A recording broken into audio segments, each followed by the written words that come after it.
Good afternoon. Thank you for joining me for this lunchtime Friday folk and fairy tales for adults. This is Cait, and I'm going to be reading two stories from Jane Yolen's How to Fracture a Fairy Tale. Before we begin, I would like to open with a little bit about why we are reading these stories. The pandemic has presented us with new challenges and exacerbated old ones. Folk and fairy tales do not merely entertain us, but teach us and remind us that we can conquer whatever we face and help quell our fears and anxieties. As we are faced with new obstacles, we also need new fairy tales. On these summer Fridays, we will be sharing a combination of old and new folk and fairy tales to aid our community in overcoming the challenges we face today. To paraphrase G.K. Chesterton's Red Angel, fairy tales, then, are not responsible for producing in children fear, or any of the shapes of fear. Fairy tales do not give the child the idea of the evil or the ugly. That is in the child already, because it is in the world already. Fairy tales do not give the child his first idea of a bogey. What fairy tales give the child is his first clear idea of the possible defeat of bogey. The baby has known the dragon intimately ever since he had an imagination. What the fairy tale provides for him is a St. George to kill the dragon. And to quote Neil Gaiman, fairy tales are more than true, not because they tell us that dragons exist, but because they tell us that dragons can be beaten. It's from Coraline.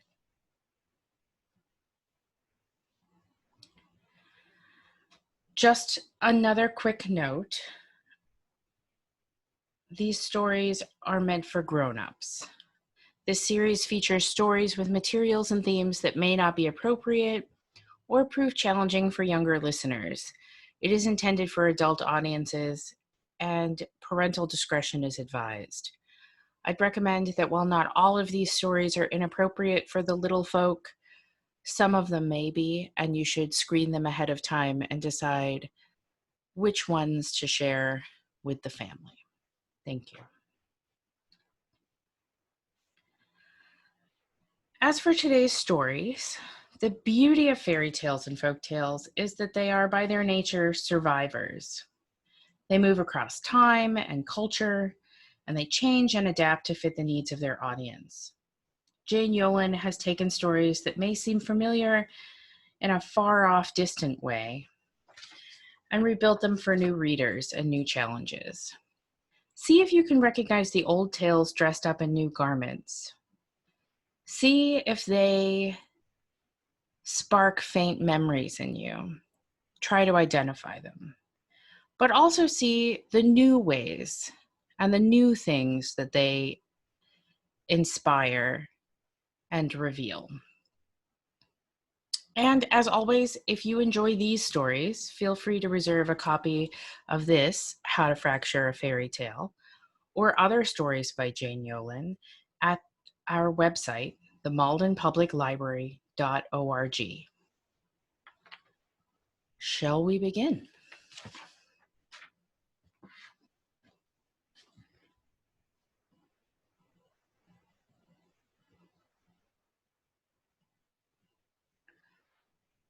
Once upon a time, one old man with the seals. The day was clear and sharp and fresh when I first heard the seals. They were crying a symphony of calls. The bulls coughed a low bass. The pups had a mewing whimper not unlike the cry of a human child. I heard them as I ran around the lighthouse, the slippery sands making my ritual laps more exercise than I needed. More than the doctor said a 75-year-old woman should indulge in. Of course, he didn't say it quite like that. Doctors never do. He said, "A woman of your age," and left it for me to fill in the blanks. It was a physician's pathetically inept attempt at tact. Any lie I told then would be mine, not his. However, as much as doctors know about blood and bones, they never do probe the secret recesses of the heart. And my heart told me that I was still 25. Well, 45 anyway. And I had my own methods of gray liberation. I had bought a lighthouse, abandoned as unsafe and no longer viable by the Coast Guard, much as I had been by the county library system. One abandoned and no longer viable children's librarian, greatly weathered and worth one gold watch, no more. I spent a good part of my savings renovating, building bookcases, and having a phone line brought in, and making sure the electricity would run my refrigerator, freezer, hi-fi, and TV set. I am a solitary, not a primitive, and my passion is the news. With in-town cable, I could have watched 24 hours a day. But in my lighthouse, news magazines and books of history took up the slack. Used to a life of discipline and organization, I kept to a rigid schedule, even though there was no one to impress with my dedication. But I always sang as I worked. As some obscure poet has written, no faith can last that never sings.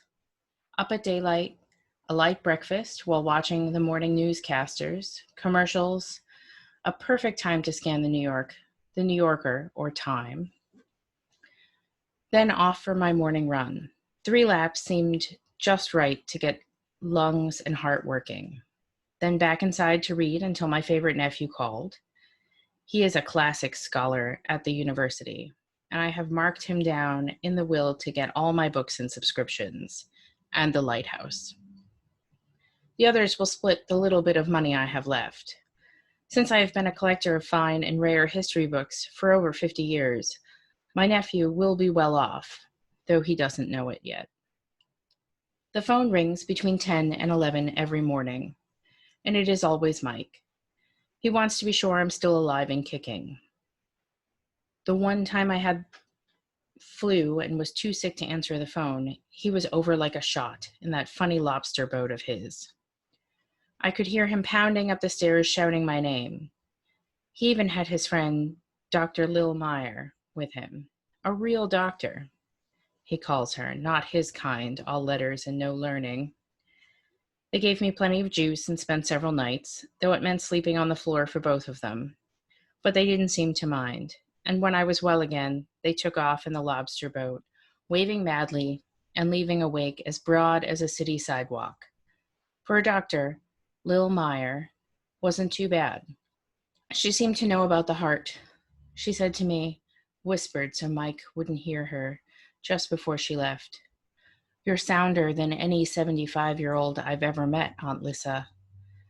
I don't know if it's the singing or the running or the news, but whatever it is, just keep doing it, and Mike and I will keep tabs on you." The day I heard the seals singing, I left off my laps and went investigating. It never does to leave a mystery unsolved at my age. Curiosity alone would keep me awake, and I need my sleep. Besides, I knew that the only singing done on those shores recently was my own. Seals never came here, hadn't for at least as long as I had owned the lighthouse. And according to the records, which the Coast Guard had neglected to collect when they condemned the place, leaving me with a week-long feast of old news, there hadn't been any seals for the last 100 years. Oh, there had been plenty else. Wrecks and flotsam, rackweed wound around the detritus of civilization, Dixie cups, beer cans, pop bottles, and newsprint. And a small school of whales had beached themselves at the north tip of the beach in 1957, and had to be hauled off by an old whaling vessel, circa 1923, pressed into service. But no seals. The lighthouse sits way out on a tip of land some 16 miles from town, and at high tide it is an island. There have been some minor skirmishes over calling it a wildlife preserve, but the closest the state has come to that has been to post some yellow signs that have weathered to the color of old mustard and are just as readable. The southeast shore is the milder shore, sheltered from the winds and battering tides.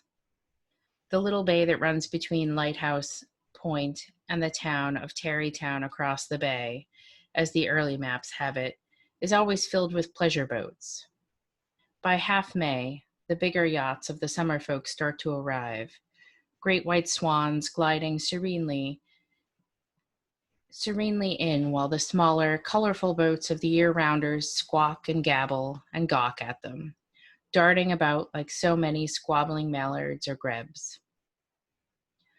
The singing of the seals came from the rougher northwest shore, so I headed that way, no longer jogging because it was a rocky run. If I slipped and fell, I might lie with a broken hip or arm for hours or days before Mike finally came out to find me, if he found me at all. So I picked my way carefully around the granite outcroppings. I had only tried that northern route once or twice before. Even feeling 25 or 45, I found myself defeated by the amount of rock climbing necessary to go the entire way. But I kept it up this time because after 5 minutes, the seal song had become louder, more melodic, compelling. And an incredible smell had found its way into my nose. I say found because one of the sadder erosions of age has been a gradual loss of my sense of smell. Oh, really sharp odors eventually reach me, and I'm still sensitive to the intense prickles of burned wood. But the subtle tracings of a good liqueur or the shadings of a wine's bouquet are beyond me. And recently, to my chagrin, I burned up my favorite tea kettle because the whistle had failed and I didn't smell the metal melting until it was too late. However, this must have been a powerful scent to have reached me out near the ocean, with the salt air blowing at 10 miles an hour. Not a really strong wind, as coastal winds go, but strong enough. And so I followed my ear and my nose. They led me around one last big rock about the size of a small minke whale. And it was then I saw the seals. They were bunched together and singing their snuffling hymns. Lying in their midst was an incredibly dirty bum, asleep and snoring. I almost turned back then, but the old man let out a groan. Only then did it occur to me what a bizarre picture it was. He was a bearded patriarch of the seals, for they were quite unafraid of him, obviously sleeping off a monumental drunk. In fact, I had no idea where he had gotten and consumed his liquor, or how he had ever made it to that place, 16 miles from the nearest town by land, and a long swim by sea. There was no boat to be seen. He lay as if dropped from above, one arm flung over a large bull seal, which acted like a pup, snuggling close to him, pushing at his armpit with its nose. At that I laughed out loud, and the seals, startled by the noise, fled down the shingle toward the sea, humping their way across the rocks and pebbly beach to safety in the waves. But the old man did not move. It was then I wondered if he were not drunk, but rather injured, flung out of the sea by the tide. Another bit of flotsam on my beach, so I walked closer. The smell was stronger, and I realized it was not the seals I had been smelling. It was the old man. After years of dealing with children in libraries, from babies to young adults, I had learned to identify a variety of smells, from feces to vomit to pot. And though my sense of smell was almost defunct, my memory was not. But that old man smelled of none of the things I could easily recognize, or of anything the land had to offer. He smelled of seals and salt and water, like a wreck that had long lain on the bottom of the ocean, suddenly uncovered by a freak storm. He smelled of age, incredible age. I could literally smell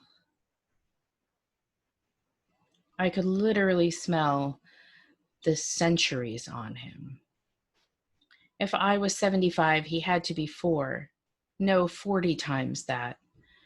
That was fanciful of me, ridiculous, but it was my immediate and overwhelming thought. I bent over him to see if I could spot an injury, something I might reasonably deal with. His gray, white hair was thin and lay over his scalp like the scribbles of a mad artist. His beard was braided with seaweed, and shells lay entangled in the briary locks. His fingernails were encrusted with dirt. Even the lines of his face were deeply etched with greenish grime, but I saw no wounds. His clothes were an archaeological dig. Around his neck were the colors of at least 20 shirts. Obviously, he put on one shirt and wore it until there was nothing left but the ring, then simply donned another. His trousers were a similar ragbag of colors and weaves, and only the weakness of waistbands had kept him from having accumulated a lifetime supply. He was barefoot. The nails on his toes were as yellow as jingle shells, and so long they curled over each toe like a sheath. He moaned again, and I touched him on the shoulder, hoping to shake him awake. But when I touched him, his shoulder burst into flames. Truly, little fingers of fire spiked my palm. Spontaneous combustion was something I had only read about, a heap of oily rags in a hot closet leading to fire. But his rags were not oily, and the weather was a brisk 68 degrees, with a good wind blowing. I leaped back and screamed, and he opened one eye. The flame subsided, went out. He began to snore again. The bull seals came out of the water and began a large, irregular circle around us. So I stood up and turned to face them. "Shoo!" I said, taking off my watch cap. I wear it to keep my ears warm when I run. "Shoo!" Flapping the cap at them and stepping briskly forward, I challenged the bulls. They broke circle and scattered, moving about 100 feet away in that awkward shuffling gait they have on land. Then they turned and stared at me.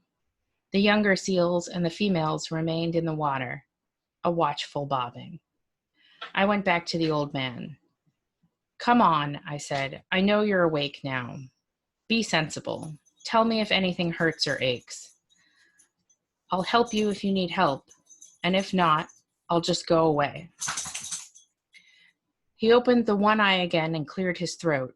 It sounded just like a bull seal's cough, but he said nothing. I took a step closer and he opened the other eye. They were as blue as the ocean over white sand, clear and clean, the only clean part of him. I bent over to touch his shoulder again, and this time, the material in his shirt began to smolder under my hand. "That's a trick," I said, or hypnotism. Enough of that." He smiled, and the smoldering ceased. Instead, his shoulder seemed to tumble under my hand like waves, like torrents, like a full high tide. My hand and sleeve were suddenly wet, soppily, thoroughly wet. I clenched my teeth.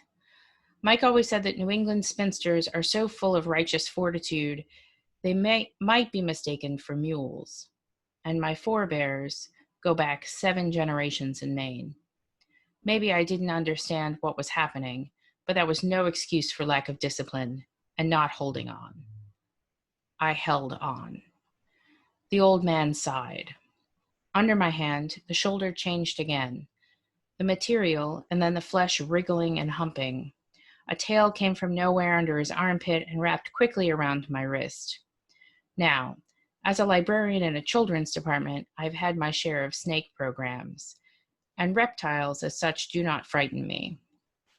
Spiders, I'm not so sanguine about, but snakes are not a phobia of mine. Except for a quick intake of breath, brought on by surprise, not fear, I did not lose my grip. The old man gave a humph, a grudging sound of approval, closed his eyes, and roared like a lion. I've seen movies. I have watched documentaries. I know the difference. All of Africa was in that sound. I laughed. "All right, whoever you are, enough games," I said. "What's going on?" He sat up slowly, opened those clean blue eyes and said, "Wrong question, my dear." He had a slight accent I could not identify. "You are supposed to ask, what will go on?" Angrily, I let go of his shoulder.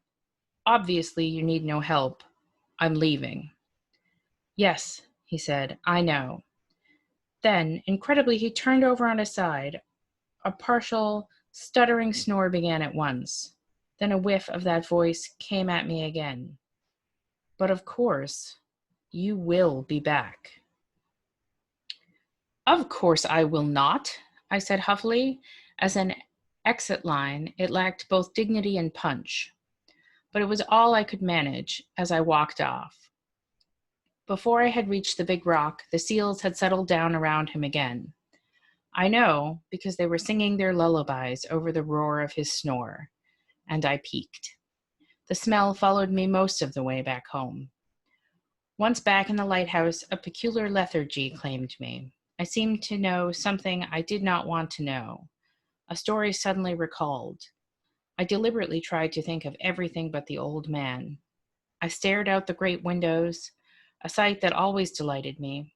Sky greeted me, a pallid state of sky written on by guillemots and punctuated by gulls. A phalanx of herring gulls sailed by followed by a pale, ghostly shadow that I guessed might be an Iceland gull. Then nothing but sky. I don't believe I even blinked. The phone shrilled. I picked it up and could not even manage a hello until Mike's voice recalled me to my time and place. "Aunt Lissa, are you there? Are you all right? I tried to call before, and there was no answer." I snapped myself into focus. "Yes, Mike, I'm fine. Tell me a story."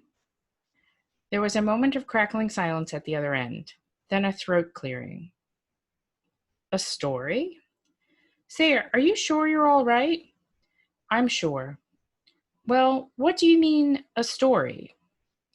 I held on to the phone with both hands as if to coax his answer. As if I had foresight, I knew his answer already. "About an old man with seals," I said. Silence. "You are the classic scholar, Mike. Tell me about Proteus." "Try Bullfinch," he said. He said it for a laugh. He had long ago taught me that Bullfinch was not to be trusted, for he allowed no one to edit him, had made mistakes. "Why do you need to know?" "A poem," I said, "a reference."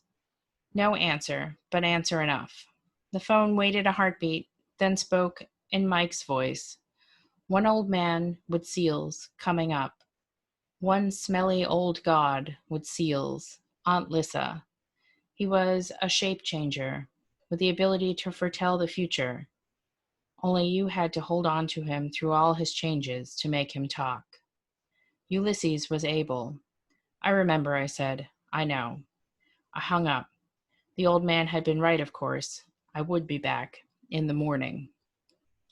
In the morning, I gathered up a pad, pencil, a sweater, and the flask of Earl Grey tea I had prepared.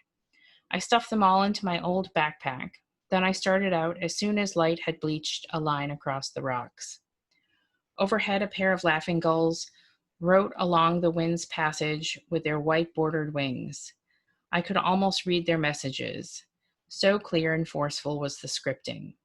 Even the rocks signed to me, the water murmured advice. It was as if the whole world was a storyteller, a singer of old songs. The seas along the coast, usually black-green, seemed wine-dark and full of churning energy. I did not need to hurry. I knew he would be there.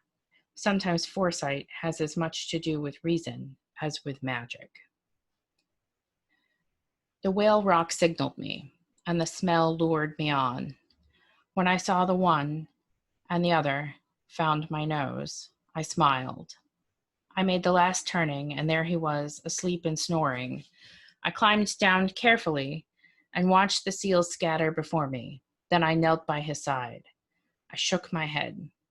Here was the world's oldest dirtiest, smelliest man, a bum vomited up by the ocean, the centuries layered on his skin, and here was I thinking he was a god.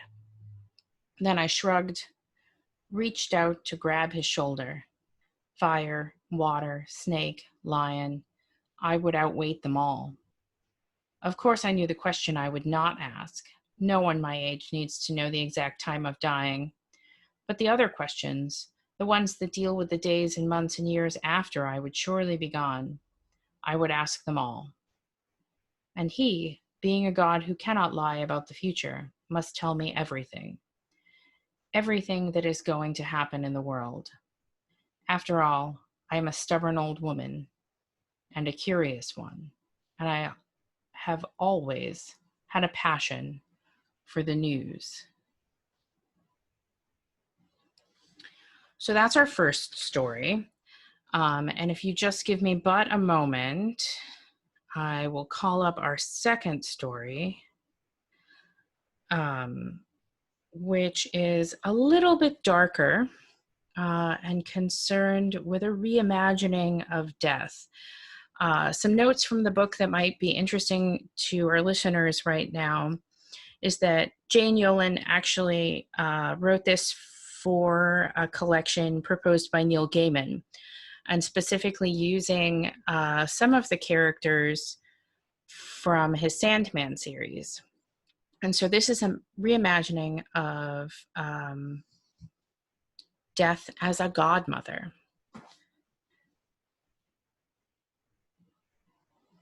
Godmother Death.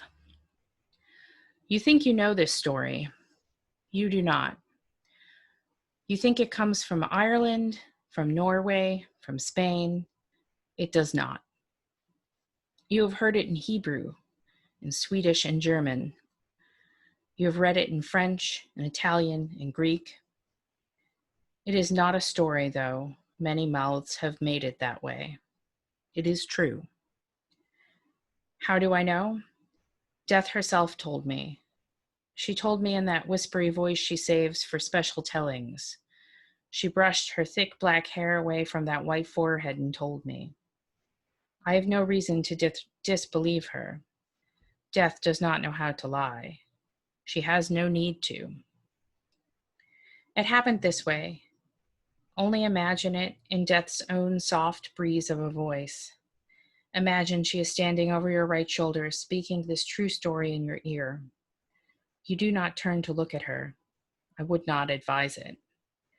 If you do turn, she will smile at you. Her smile, a child's smile, a woman's smile, the grin of a crone. But she will not tell her story anymore. She will tell yours. It happened this way, as Death told me. She was on the road between Cellardyke and Crail, or between Claverham and Clifton, or between Chagford and anywhere. Does it matter the road? It was small and winding. It was cobbled and potholed. It led from one place of human habitation to another. Horses trotted there. Dogs marked their places. Pig drovers and cattle drovers and shepherders used those roads. So why not Death? She was visible that day. Sometimes she plays at being mortal. It amuses her. She has had a long time trying to amuse herself. She wore her long gown curdled above her knee. She wore her black hair up in a knot. But if you look carefully, she did not walk like a girl of that time. She moved too freely for that, her arms swinging. She stepped on her full foot, not on the toes, not mincing. She could copy the clothes, but she never remembered how girls really walk. A man, frantic, saw her and stopped her. He actually put his hand on her arm. It startled her. That did not happen often, that Death is startled, or that a man puts a hand on her.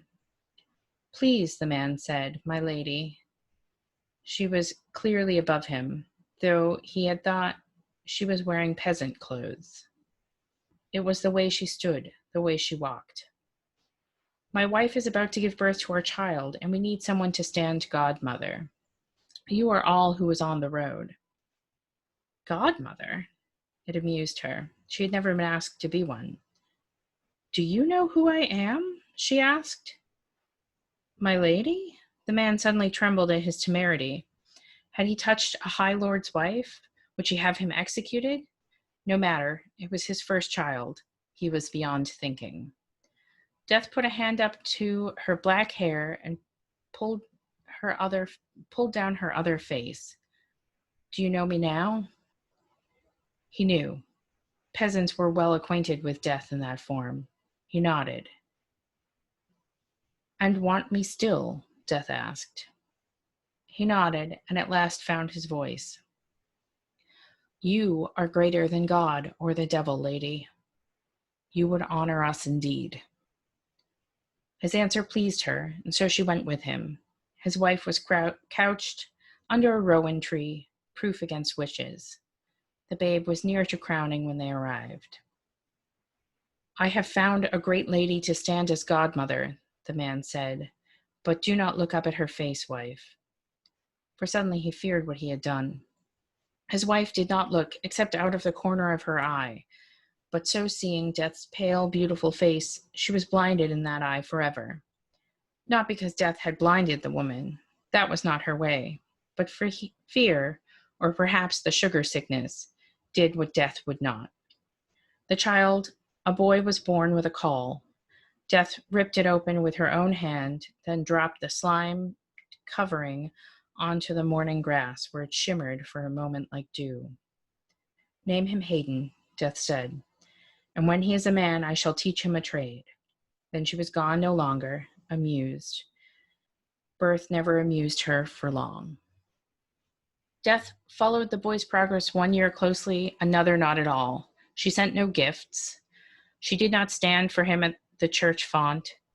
Still, the boy's father and his half-blind mother did well for themselves, certainly better than peasants had any reason to expect.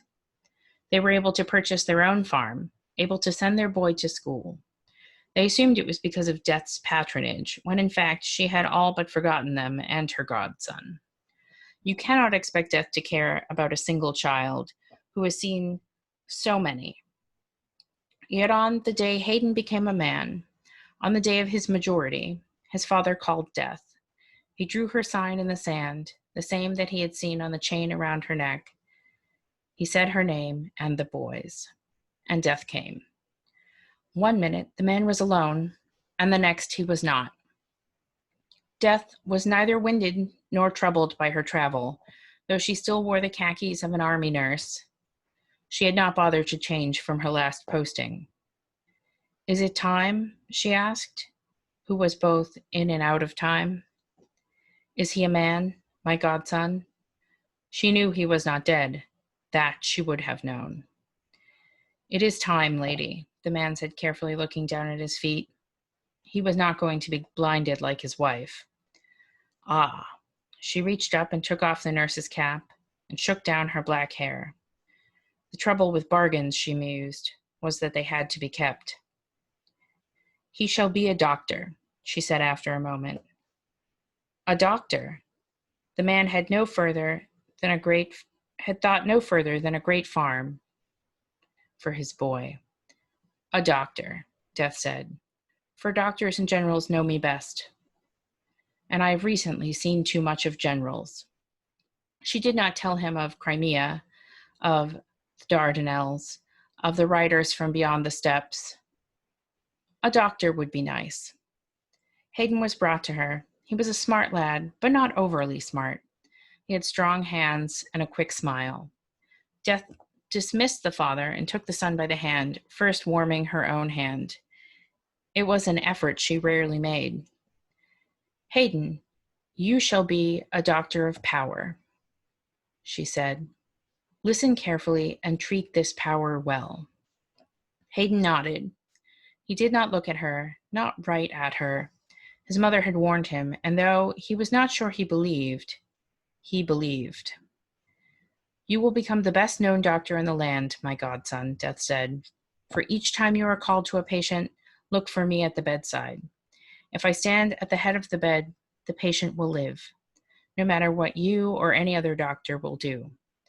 But if I stand at the foot, the patient will die, and there is not anyone can do, no dose and no diagnosis to save him. Hayden nodded again. I understand, Godmother. I think you do, she said, and was gone. In a few short years, Hayden had become known throughout this small village, and a few more years, and his reputation had spread through the county. A few more years, he was known in the kingdom. If he said a patient would live, that patient would rise up singing. If he said one would die, even though the illness seemed but slight, then the patient would die. It seemed uncanny, but he was always right. He was more than a doctor. He was, some said, a seer. Word came at last to the king himself. Ah, now you think I have been lying to you, that this is only a story. It has a king in it. And while a story with death might be true, a story with a king in it is always a fairy tale. But remember, this comes from a time when kings were as common as corn. Plant a field and you got corn. Plant a kingdom and you got a king. It is that simple. The king had a beautiful daughter. Nothing breeds as well as money, except power. Of course, a king's child would be beautiful. She was also dangerously ill. So ill, in fact, that the king promised his kingdom, not half, but all, to anyone who could save her. The promise included marriage, for how else could he hand the kingdom off? She was his only child, and he would not beg her to save her life. That was worse than death. Hayden heard of the offer and rode 3 days and 3 nights, trading horses at each inn. When he came to the king's palace, he was himself thin and weary from travel. There was dirt under his fingernails, his hair was ill-kempt, but his reputation had preceded him. Can she be cured? Asked the king. He had no time or temper for formalities. Take me to her room, Hayden said. So the king and queen together led him into the room. The princess's room was dark with grief and damp with crying. The long velvet drapes were pulled close against the light. The place smelled of death's perfume, that soft, musky odor. The tapers at the door scarcely lent any light. I cannot see, Hayden said, taking one of the tapers, bending over the bed. He peered down at the princess, and a bit of hot wax fell on her cheek. She opened her eyes, and they were the color of late wine, a deep plum. Hayden gasped at her beauty. Open the drapes, he commanded, and the king himself drew the curtains aside.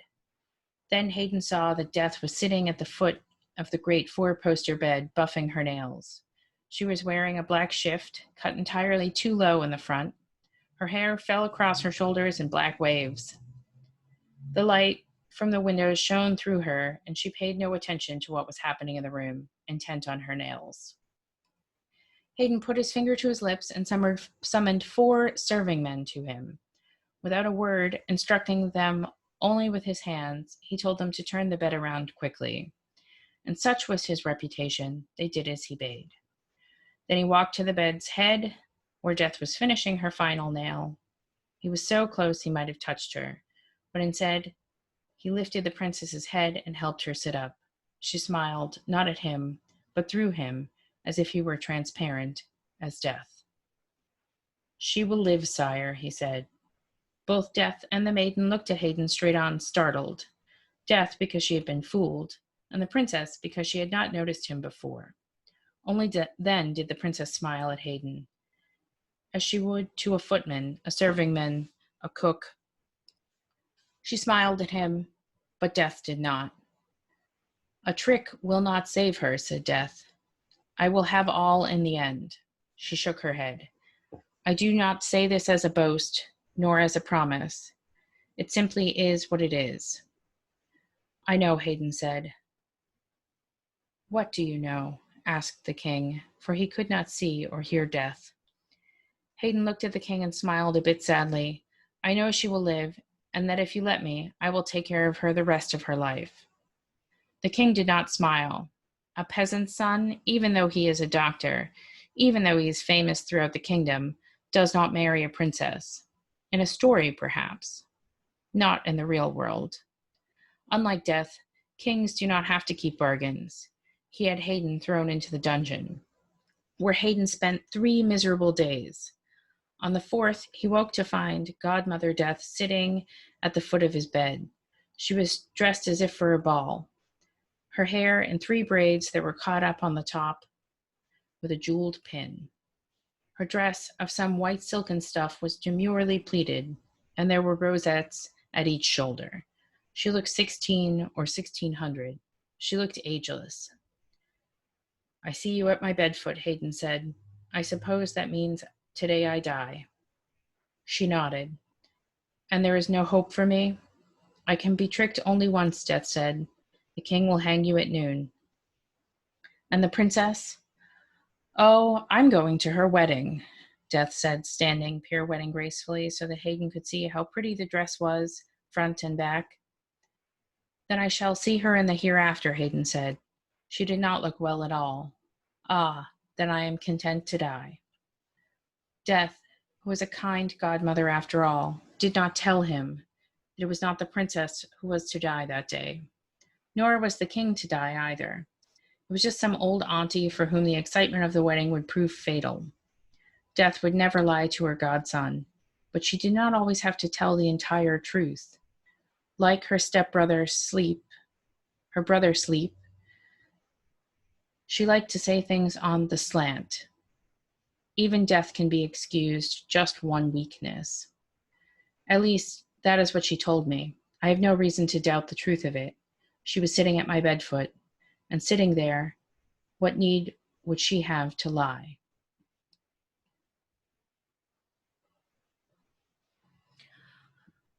Okay, so that concludes our 2 stories for today. We are going to continue this series for the summer in conjunction with our campfire ghost stories.